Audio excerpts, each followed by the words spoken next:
শীত হলো প্রকৃতির সৌন্দর্যের এক প্রতীক, যেখানে কুয়াশা ঢেকে রাখে জমিন আর হিমেল বাতাস বেশি আসে প্রকৃতির নিবিড় হাওয়া। বাংলাদেশে শীতকালে চালের গুঁড়া দিয়ে নানা রকম পিঠা তৈরি করা হয়। শীতের পিঠা বাঙালির যা শুধু একটি খাবার নয়, এটি ভালোবাসার ও আত্মীয়। আয়শা খানম তোয়া আজকে তোমাদের সাথে শীতের একটা অসাধারণ পিঠা শেয়ার করব। তো আমার ভিডিও যদি ভালো লেগে থাকে তাহলে একটা লাইক এন্ড সাবস্ক্রাইব করে পাশে থাকবে। তো আজকে আমি যে পিঠাটা তৈরি করব সেটা শীতকালে সবচেয়ে বেশি তৈরি করা হয়, মানে হরেক রকমের পিঠা, বাঙালির জিভে জল আনার উৎস। আর কথা বাড়াবো না, পিঠাটা তৈরি করা যাক। পিঠাটা তৈরি করব সেটা হচ্ছে ভাপা পিঠা। ভাপা পিঠা তৈরি করার জন্য আমি এখানে অনেকগুলো উপকরণ নিয়ে এসেছি। এটা হচ্ছে চালের গুঁড়া, এটা হচ্ছে নারিকেল, আর প্রধান উপকরণ হচ্ছে গুড়, যা ছাড়া পিঠার স্বাদই আসবে না। তো আমার এক এক করে সবগুলো উপকরণ দেখানো শেষ হয়ে গেছে। ভালো করে কুড়িয়ে দাও। আচ্ছা ঠিক আছে, আমি তোমার নারিকেল গুঁড়ো কুড়িয়ে দিচ্ছি, তুমি ভালোভাবে চালের গুঁড়ো একটু প্রসেস করে নিয়ে আসো। আচ্ছা,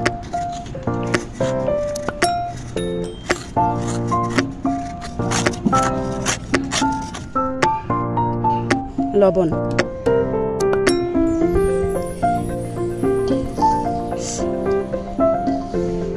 এবার দিয়ে দিব হালকা কুসুম গরম জল। তো গুঁড়াগুলোকে হালকা জল দিয়ে এভাবে ঝরঝরা করে নিতে হবে। এখন আমি এটাকে চালনির সাহায্যে চেলে নিব।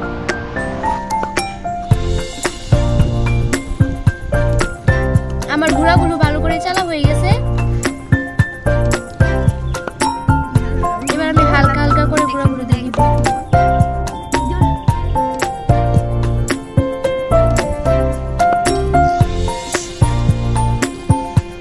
এবার দিয়ে দিব হালকা কুসুম গরম জল। তো গুঁড়াগুলোকে হালকা জল দিয়ে এভাবে ঝরঝরা করে নিতে হবে। এখন আমি এটাকে চালনির সাহায্যে চেলে নিব।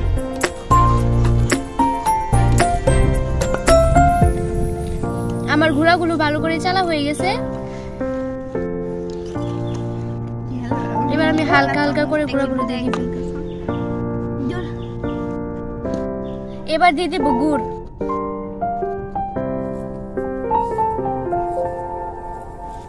এবার দিয়ে দিব নারিকেল।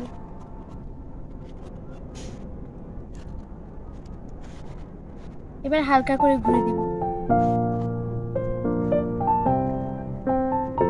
এবার পিঠাটাকে আমি ঘুরবো, আর ঘোরার জন্য হালকা জালি এবং জর্জেট কাপড় দিলেই হয়ে যাবে। পানিটাও গরম হয়ে গেছে, এবার এটাকে আমি দিয়ে দেব। এখান থেকে আমি বাড়িটা তুলে নিয়েছি, এবার এটাকে ঢাকা